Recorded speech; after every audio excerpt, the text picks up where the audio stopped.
Hello everyone, welcome back to my channel NCERT Maths with Bardeep. Today we are going to start exercise number 3.1 of chapter 3, that is understanding quadrilaterals of grade 8. So let's see the first question. Given here are some figures. So 1 to 8 figures are given to us.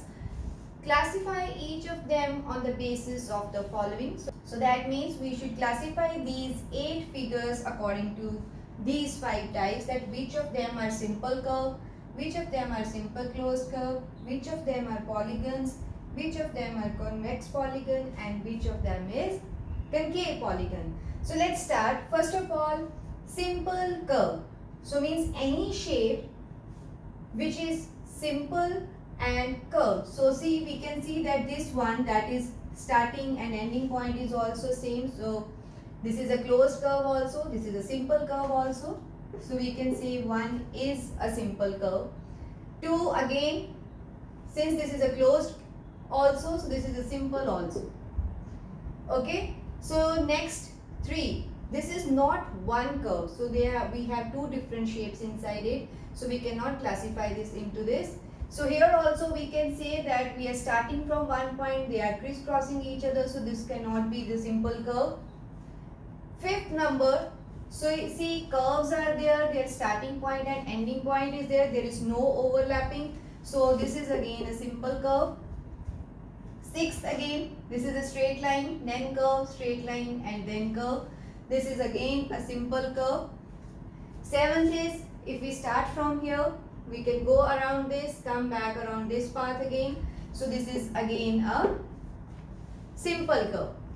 So now 8. See, if we start from this, we cannot, it will be closed in this side, okay? Then again this is separate, so this is not simple. So we will not consider this into simple curve category, right? Similarly, simple closed curve, so all simple curves, but their starting and ending point should be same. So again we can see that this shape, so starting point, then closing at the same point. So this is closed also. So this can be a simple closed curve. Second again same, this condition, they start and end at the same point. So this also. This is not, because they have 2 different figures inside this. Here also we cannot start and end at the same point because we have overlapping here. This shape is again curved and starting and ending point same. So this can be in this category again. Same is this shape, straight lines, curves, starting and ending point same, and same is the justification for number 7. Okay, so now next is polygon, means which of these shapes are polygons.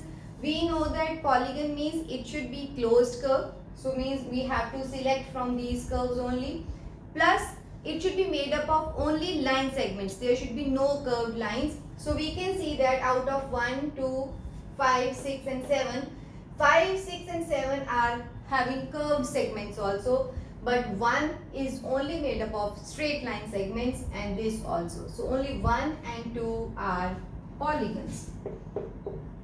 So now let's see the fourth one, that is convex polygon. As already explained in the introduction video, any polygon will be a convex polygon if and only if you take any 2 points inside the polygon and join them. The full line segment should be inside the polygon or in the interior of the polygon. So out of these 2 polygons, see, if I take 2 points here and join them, so this portion is outside the polygon, okay? So this cannot be convex.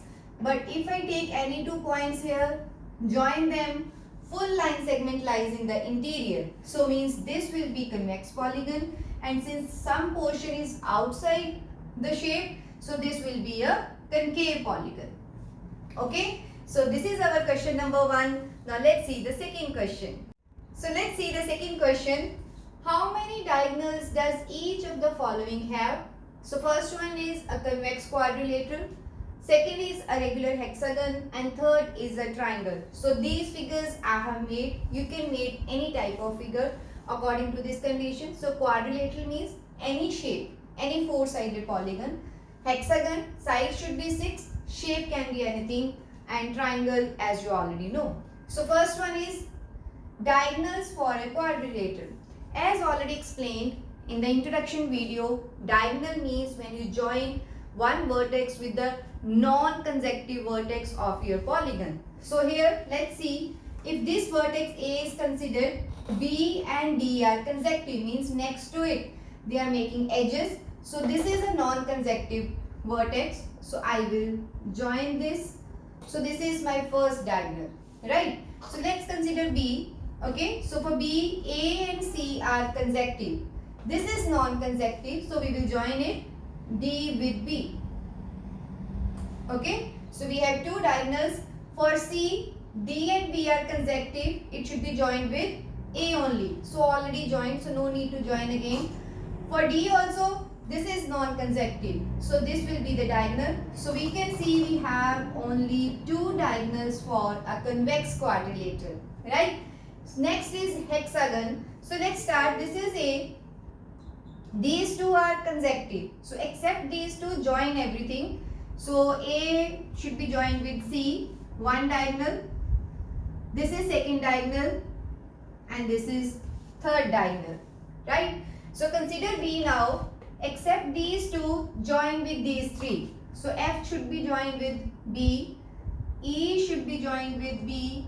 And D should be joined with B. So now we have 3 each, 6 diagonals.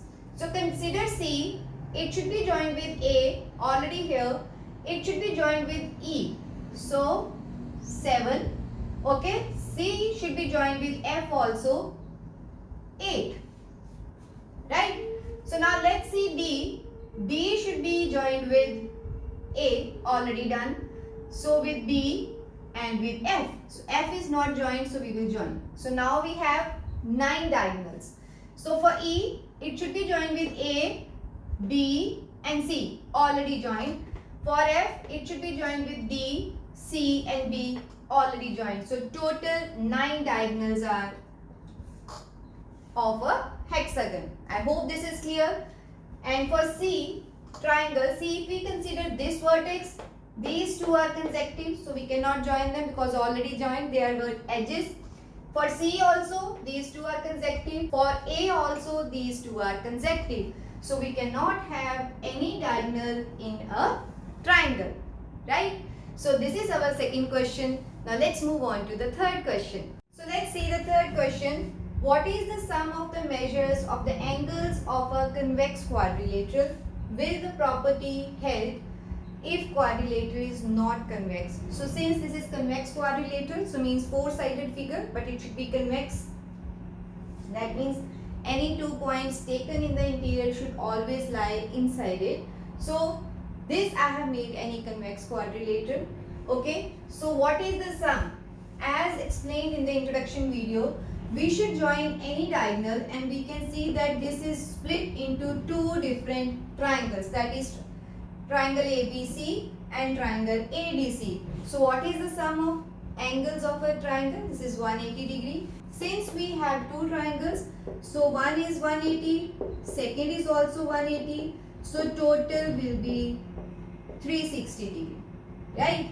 But the second part is, will the property hold? That means will the sum be again 360 degree if quadrilateral is not convex? That means we will take concave quadrilateral. See, this is concave because if I take 1 point here and join this, see, like this.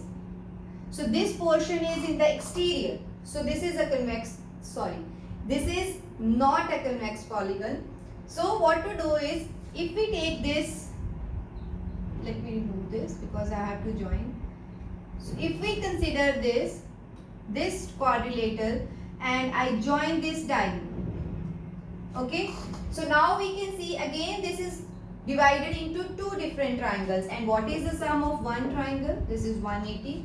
So two triangles means 180 plus 180 is again 360 degree. Okay.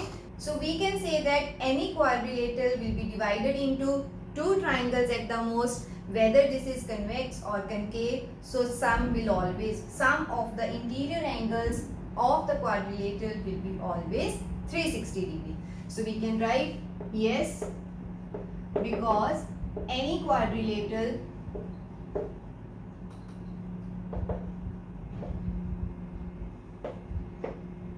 is made up of two triangles, so this property is